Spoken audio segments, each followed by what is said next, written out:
క్రీస్తు లేపబడి ఉండని ఎడల మేము చేయు ప్రకటన వ్యర్థమే, మీ విశ్వాసమును వ్యర్థం. దేవుడి వాక్యం మన వినికిడిలో దీవించునుగాక. ఆమేన్, హల్లెలూయా. అపోస్తలుడైన పౌలు ఒక చక్కని మాట చెప్తున్నాడు. ఏంటి ఆ మాట అంటే, క్రీస్తు గనక సమాధిని గెలవకపోతే, సమాధిని జయించలేకపోతే, మరణాన్ని అధిగమించలేకపోతే, ఈ రోజున నేను ప్రకటిస్తున్నటువంటి ఈ క్రీస్తుని గూర్చిన వార్తలన్నీ కూడా వ్యర్థమే అంటున్నాడు. హల్లెలూయా. సంగమా, ఆయనే గనక సమాధిని గెలిచి ఉండకపోతే, ఈ రోజున ఇక్కడ కూర్చుని విశ్వాసం కనపరుస్తున్న నీ విశ్వాసము నా విశ్వాసం కూడా వ్యర్థమే. హల్లెలూయా. ఇప్పుడు ఇది వ్యర్థంగా పోతుందా లేదా ఉపయోగంగా వెళ్తుందా? ఇది వ్యర్థమైపోతుందా ఉపయోగం అవుతుందా? ఉపయోగకరంగా ఉంది. ఎందుకు ఉపయోగకరంగా ఉంది? ఎస్, ఆయన మన కొరకు ఈ లోకానికి పంపబడ్డాడు. ఎలా పంపబడ్డాడు? దూతగా పంపబడలా, మానవ అవతారిలో రిక్తునిగా పంపబడ్డాడు. మన కొరకు పంపబడ్డాడు. మనకు బదులుగా సిలువలో వేలాడదీయబడ్డాడు. అంత మాత్రమే కాదు, ఇదిగో ఆయన రాకడలో మనందరము కూడా బలం కలిగి ముందుకు కొనసాగునట్లు మనకు బలము కలుగు నిమిత్తం మరణమును తిరిగి గెలిచినటువంటి వానిగా ఉన్నాడు. హల్లెలూయా. చూసారా, యేసు ఎందుకొరకు వచ్చాడంటే మన కొరకే. యేసు ఎందుకొరకు చనిపోయాడు అంటే మన కొరకే. యేసు ఎవరి కొరకు సమాధిని గెలిచాడే అంటే మన కొరకే. హల్లెలూయా. ఆయన పరమును వీడి భూమికి వచ్చిన మానవ అవతారిగా వచ్చినటువంటిది ఒకటి. రెండవది, ఆయన పరిశుద్ధుడై ఉండి, ఆయన ఏ పాపం ఎరగని వాడై ఉండి, ఆయనను శిక్షించేవారు కూడా ఇతనిలో ఏ దోషము కనబడటలేదని సాక్ష్యం పొంది కూడా మన పాపముల నిమిత్తమే, మనం అంటే ఇక్కడ కూర్చున్న మనం మాత్రమే కాదు, ఇదిగో లోక పాపములను మోసుకొని పోవు దేవుని, అంటే లోకం అంటే సమస్త మానవాళి యొక్క పాప పరిహారార్థమై ఇదిగో తన్ను తాను సిలువుకు అప్పగించుకున్నటువంటి ఏకైక వ్యక్తి, ఏకైక దైవ మానవుడు, ఏకైక దైవ కుమారుడు. హల్లెలూయా. అంత మాత్రమే కాదు, అక్కడితో అయిపోలా. మనం గనక గమనించినట్లయితే అందరిది బాగానే ఉంది, పుట్టుక కానీ, జననం కానీ, జీవితం కానీ. కానీ ప్రతి ఒక్కరూ, అనగా లోకములో దైనందిన మానవ జీవితంలో మనుషులకు ఇదిగో భయం కలిగించేది ఒకటి ఉంది. అదేంటయ్యా అంటే మరణం. ఏంటది? మరణం. మానవుడు తన ఉనికిని చక్కగా కాపాడుకుంటూ ముందుకు కొనసాగలుగుతున్నాడు, కానీ మరణాన్ని దగ్గరికి వచ్చేసరికి మానవుడు వంగిపోతున్నాడు, భయపడిపోతున్నాడు. దీనికి పరిష్కారం ఏంటి అని గనక ఆలోచన చేసినట్లయితే ఇది కేవలం దేవుడు మనకు ఉచితంగా అనుగ్రహించబడినటువంటి తన కుమారుడైనటువంటి యేసు ప్రభువు వారి ద్వారా మాత్రమే ఈ మరణాన్ని జయించగలిగే సామర్థ్యాన్ని కలగజేశాడు. హల్లెలూయా. అదే పునరుద్ధాన పండుగ. దానినే మరికొంతమంది ఈస్టర్ అంటారు.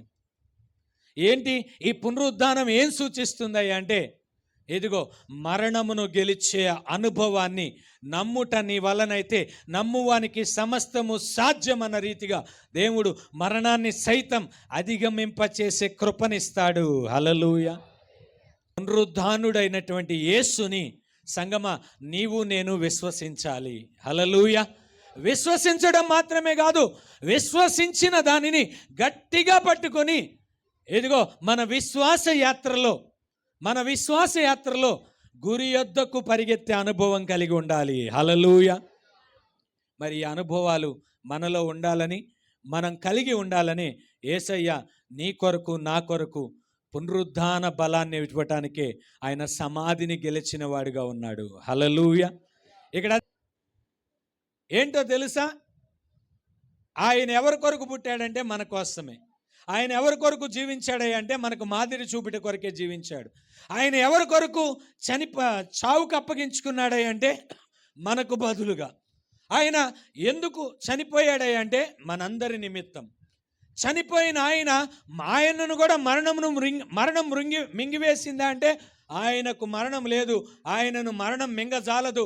ఇదిగో ఆయన పొందిన మరణం వలన మరణమునే గెలిచినటువంటి మృత్యుంజయుడు ఆయన అని చెప్పి ఖాళీ సమాధి తెలియజేస్తుంది. హల్లెలూయా. సంగమా, మరి మరణాన్ని సమాధిని గెలవటం మాత్రమే కాదు, మరలా లేచి కొంతమందికి ప్రత్యక్షతలను ఇచ్చారు. ఆయన ప్రత్యక్షతను ఇచ్చుకున్నాడు. ఆయన కొంతమందిని ప్రత్యక్షపరచడం మాత్రమే కాదు, కలవరపడవద్దు, నేను వెళుతున్నాను, మీ కొరకు ఆదరణకర్తను పంపిస్తాను, మరలా నేను వచ్చు పర్యంతం ఇదిగో పంపబడిన తండ్రి చేత పంపబడిన ఆదరణకర్త ఇదిగో నేను వచ్చి మిమ్మల్ని తీసుకెళ్ళేంతవరకు మిమ్మల్ని గైడ్ చేస్తాడు, మిమ్మల్ని నడిపిస్తాడు, మిమ్మల్ని కాపాడుతాడు.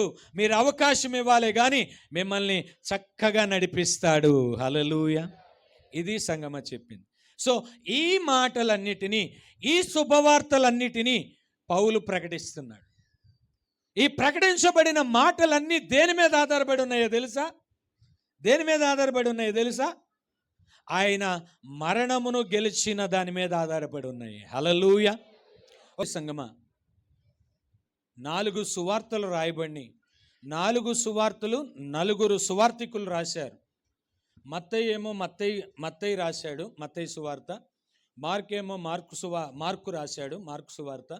లూకా సువార్త ఏమో లూకా రాశాడు. యోహాను సువార్త యోహాను. సంగమా, 4 సువార్తలు రాయబడి ఉన్నాయి. 4 సువార్తలు అంతా కలగలిపితే యేసయ్య యొక్క పరిచర్య అంతయు కూడా ఎంట్రుకు వాసు కూడా మిస్ అవ్వకోకుండా మొత్తం కూడా అక్కడ పొందుపరచబడి ఉంది. అయితే ఒక్కొక్కరు ఒక్కొక్క కోణంలో చెప్పారు, ఒక్కొక్కరు ఒక్కొక్క కోణంలో యేసయ్య పరిచర్యను మనకు తెలియపరిచారు. కానీ ఒక అంశాన్ని మనం నలుగురిలో కూడా కామన్గా తీసుకోవాల్సిందేంటో తెలుసా? యేసు ప్రభు యొక్క జనన విధానాన్ని, యేసు ప్రభు యొక్క శిలువ త్యాగాన్ని, యేసు ప్రభు యొక్క మరణపు పునరుద్ధానాన్ని ఈ నలుగురు కూడా ముక్త కంఠంతో చెప్పారు. సంగమా, హల్లెలూయా. నలుగురు కూడా చెప్పారు, ఒక్కొక్కరు ఒక్కొక్క కోణంలో చెప్పారు. అలానే ఒకళ్ళు పుట్టుక చెప్పి ఆపేయలేదు, ఒకళ్ళు మరణం గురించి చెప్పి ఆపేయలేదు, ఒకళ్ళు సిలువ గురించి చెప్పలేదు, ఒకళ్ళు సిలువ శ్రమ గురించి నలుగురు కూడా ముక్త కంఠంతో వారు విభిన్న కోణాలతో వారు యేసయ్య పరిచర్యను అందించిన ఆ కోణాల్లో ఏక తాత్పర్యం కలిగి, ఏక మనసుతో, ఏకాభిప్రాయంతో వాస్తవమైనటువంటి యథార్థమైనటువంటి దాన్ని వారు నలుగురు కూడా పొందుపరిచారు. హల్లెలూయా.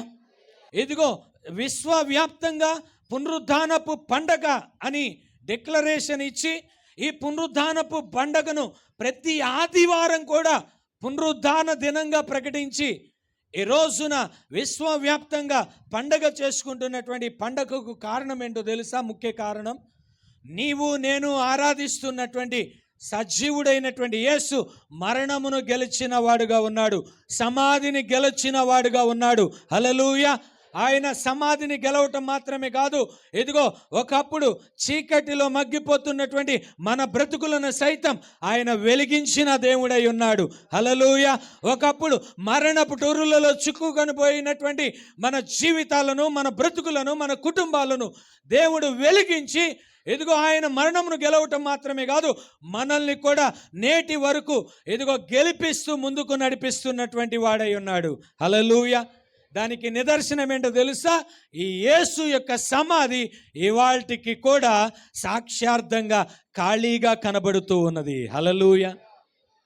ఆత్మల దాహం కలిగి ఉన్నాడు. దమస్కు మార్గమందు దేవుని దర్శనం చేత వెలిగించబడిన వాడై ఉన్నాడు. సో ఇక మీదట బ్రతుకుడ క్రీస్తే కానీ, చావైతే లాభమే అనుకున్నాడే కానీ ఎక్కడా కూడా మౌనంగా ఉండాలని అనుకోలేదు. ఇక ఇప్పుడు ఏం చేస్తున్నాడు తెలుసా? సువార్త ప్రకటిస్తూ ముందుకు వెళుతున్నాడు. సువార్త ప్రకటిస్తూ ముందుకు వెళుతున్నప్పుడు క్రీస్తును గూర్చినటువంటి సువార్త ప్రకటిస్తూ ఉన్నాడు. ఆ క్రీస్తును గూర్చిన సువార్త ప్రకటిస్తున్నటువంటి క్రమములో ఎదుగో దేవుని యొక్క ప్రత్యక్షతను పౌలు కలిగాడంటంలో ఎటువంటి సందేహం లేదు. ఆ కలిగినటువంటి దాన్ని బట్టి ఈ మాట పలుకుతున్నాడు. ఎస్, నేను నమ్మింది నిజం, నేను తెలుసుకున్నది నిజం, ఇదిగో నేను ప్రకటిస్తున్నది నిజం, దానికి నేనే సాక్షిని అంటున్నాడు. మీరు పౌలు అంటున్నాడు, ఇదిగో నేను ఏదైతే క్షయమైపోయేటటువంటి దానికి అక్షయత ధరించుకుందో, మత్స్యమైన దానికి అమర్త్యత ధరించబడిందో, అప్పుడు ఏమైపోయిందంటే ఇదిగో ఈ మరణాన్ని మింగేసింది విజయం. హల్లెలూయా. మరణాన్ని మరణపు ముళ్ళుతోనే విరిచాడు యేసయ్య. వాక్యం ఉంది కదా, ఏది విత్తుతామో. మరి మరణాన్ని ఎలా గెలిచాడంటే మరణంతోనే గెలిచాడు. హల్లెలూయా. ఎలా వచ్చామో అలాగే పోతాం. ఈ మధ్యలో ఉన్నదంతా కూడా ప్రయాసే. ఈ ప్రయాస వృధా కాకూడదంటే, ఈ ప్రయాస వ్యర్థం కాకూడదంటే, ఎదుగో ఒకటి ఉంది. సమస్త ఎదుగో అక్కడ మత్తయి సువార్తలు అంటాడు కదా, ప్రయాసపడి భారం మోస్తున్న సమస్త జనులారా నా యొద్దకు రండి, నేను మీకు విశ్రాంతి. ఎదుగో మీ కాడె నా మీద మోపండి, ఎదుగో నా కాడె మీరెత్తుకొనండి, ఇది తేలికైనది సులువైనది అని చెప్పిన రీతిగా ఎప్పుడైతే ఆయనను రక్షకునిగా స్వీకరించి ఆ రక్షణానుభవంలో, ఆయన రక్షణ మార్గంలో నేనే సత్యం, నేనే మార్గం, నేనే జీవం అని సెలవిచ్చిన రీతిగా ఆయన రక్షణ మార్గంలో నడుస్తూ ఉన్నట్లయితే, ఎదిగో నీలో నాలో ఉన్నవాడు గొప్పవాడు అన్న రీతిగా మనం కూడా కొన్ని ప్రతికూలమైన పరిస్థితులు, అందుకే రోమిలకు రాసిన పత్రికలు అంటాడు, ఎదిగో కరువైనను, ఖడ్గమైనను, చెరైనను, వస్త్రహీనతైనను, ఉపద్రవమైనను, ఎదిగో మరి ఏదైనను కూడా క్రీస్తు ప్రేమ నుండి నన్ను ఎడబాపలేదు అంటాడు. హల్లెలూయా. ఏది ఎడబాపలేకపోయిందంట, ఏది దూరం చేయలేకపోయిందంట. ఎందుకంటే ఎదిగో ఆయన మరణమును గెలిచిన పునరుద్ధానపు శక్తి కలిగిన వాడు. హల్లెలూయా. సో ఆ పునరుద్ధానుని నేను సేవిస్తున్నాను, ఆ పునరుద్ధానుని నేను నమ్మాను, ఆ పునరుద్ధానుని నేను వెంబడిస్తున్నాను. కనుక నేను యాక్చువల్గా బలహీనుడనే, కానీ నేను ఎప్పుడు బలహీనుడనో ఆయన పునరుద్ధానపు బలం వలన నేను కూడా బలవంతుడను అని ముందుకు కొనసాగుతున్నాడు. హల్లెలూయా. మరి ఈ రోజున సంగమా, ఇన్ని సంవత్సరాల భక్తి అనుభవంలో ఒక సేవకునిగా నేను, ఒక విశ్వాసిగా నీవు పౌలు వలె ధైర్యంగా, రోషంగా, పట్టుదల కలిగి, ఆసక్తి కలిగి, ఉత్సాహంతో ఎదుగో బ్రతుకుట క్రీస్తే, చావైతే లాభమే అని ముందుకు వెళ్ళగలుగుతున్నామా? ఎదుగో లేఖనం సెలవిచ్చిన రీతిగా మొదట ఆయన నీతిని, ఆయన రాజ్యాన్ని వెతికే వరుసలో ఉండగలుగుతున్నామా? ఈ అనుభవాలు ఎందుకు కొరవడిని అంటారు మన జీవితాల్లో అంటే, నీవు నేను నమ్మికలో లోపం కలిగిన వారంగా ఉన్నాం. ఒకప్పుడు నమ్మాం, ఇప్పుడు సీనియారిటీ కొమ్ములు తెచ్చిపెట్టింది. ఇప్పుడు ఏమైపోయిందంటే నమ్మిక సడలిపోయింది. ఇంతకుముందు అచంచలంగా ఆయన మీదే నమ్మిక ఉంచేవాళ్ళం. ఇప్పుడు డబ్బు వచ్చింది, స్థితిగతులు వచ్చినాయి, నలుగురు చుట్టూతా చేరారు. ఇప్పుడు ఏమైపోయిందో తెలుసా? మన ఫోకస్ ఆయన మీద నుంచి తప్పిపోయింది. ఉద్యోగం మీదకి, భర్త మీదకి, భార్య మీదకి, పిల్లల మీదకి, ధనం మీదకి, ఐశ్వర్యం మీదకి, ఆధిక్యత మీదకి. అందుకే కార్యాలు ఆలస్యం అయిపోతున్నాయి. దేవుడు ఇదిగో మనకు పరిచయం అయినప్పుడు ఎలాగున్నాడో ఇప్పటికి కూడా అలాగే ఉన్నాడు. ఎందుకంటే ఆయన మార్పు లేనివాడు. ఆయన నిన్న నేడు నిరంతరం ఒక్కటే రీతిగా ఉన్నవాడు. కానీ మార్పు ఎక్కడ వచ్చిందయ్యా అంటే నాలో నీలోనే వచ్చింది. హల్లెలూయా. పౌలులో ఆ మార్పు రాలేదు సంగమా.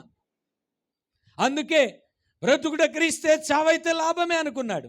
కానీ ఈ రోజున నీవు నేను చాలే ఈ భక్తి అనుకుంటున్నాం. అందుకే మనలో పునరుద్ధానపు కార్యం చూడలేకపోతున్నాం. అదేంటో సంఘములో కొన్ని పునరుద్ధానపు కార్యాలను చూడగలిగాం, కొంతమందిలో విడుదల చూడగలుగుతున్నాం, కొంతమంది జీవితాల్లో మరణంలో నుంచి జీవంలోనికి కూడా దాటింపబడతాం. చూడదు ఇన్ని కార్యాలు జరుగుతున్నా నాలో నీలో ఈ చిన్న కార్యం ఎందుకు జరగకోకుండా అడ్డుబండగా మిగిలిపోయింది అంటే మనలో విశ్వాసం తరిగిపోతుంది, మన విశ్వాసం సన్నగిలిపోతుంది. మన విశ్వాసమునకు కర్తయుద్ధాన్ని కొనసాగించువాడైన యేసు వైపు ఉంచక మరొక దాని వైపు మన విశ్వాసం ఉంటాం. అందుకే ఈ రోజున ఆ పునరుద్ధానపు బలాన్ని పొందుకోలేకపోతున్నాం. ఆ పునరుద్ధానపు శక్తిని మనం అనుభవిస్తూ అనేకులకు పరిచయం చేయలేకపోతున్నాం. ఆ పునరుద్ధానపు శక్తి ద్వారా దేవునికి మహిమకరమైన సాక్షిగా నిలవలేకపోతున్నాం. ఇక్కడ చెప్తుంది సమాధి, ఆయన ఇక్కడ లేడు, ఆయన లేచి ఉన్నాడు, ఆయన ఆరోహణమయ్యాడు. అని సమాధులు సైతం సాక్ష్యం ఇస్తున్నాయి. మరి నువ్వు నేను సాక్ష్యం ఇవ్వగలుగుతున్నామా? సమాధి వంటి మన బ్రతుకులను జీవముతో నింపి నిత్య జీవమునకు వారసులుగా మలచబడిన మనము సాక్ష్యం ఇవ్వగలుగుతున్నాం ఆయన గురించి? ఒకసారి ఆలోచన చేయండి. ఈ పునరుద్ధాన దినమందు ప్రభు నిన్ను పునరుద్ధానపు శక్తితో నింపాలని ఆశపడుతూ ఉన్నాడు. ఇదిగో నీలో గనక సన్నగిల్లిన విశ్వాసాన్ని తీసేసుకుని స్థిరమైన విశ్వాసంతో మొదటున్నటువంటి ప్రేమను కనపరుస్తూ మొదటున్నటువంటి విశ్వాసంతో ఆయన పాదాలు పట్టుకున్నట్లయితే ఇదిగో ఆ రోజుల్లో జరిగిన కార్యాలు ఈ క్షణమందు కూడా మన పక్షంగా ఆయన జరిగించడానికి సిద్ధంగా ఉన్నాడు. హల్లెలూయా. అటు కృప ఈ దినం ఆ పునరుద్ధాన దినాన్ని పురస్కరించుకుని వచ్చిన మీ అందరితో కూడా ప్రభు మాట్లాడుతున్నాడు. నేను మిమ్మల్ని నా పునరుద్ధానపు శక్తితో నింపుతున్నాను. ఇదిగో నా పునరుద్ధానపు శక్తిని బట్టి మీరు కార్యాలను స్వతంత్రించుకోండి, నాకు మహిమకరమైన పాత్రలుగా మీరు ఉండండి, అనేకులను నా సన్నిధికి ఆకర్షించండి అని ప్రభు నీతో నాతో మాట్లాడుతున్నాడు. అట్టి కృపలో నీవు నేను స్థిరపరచబడి నడిపించబడునుగాక. ఆమేన్.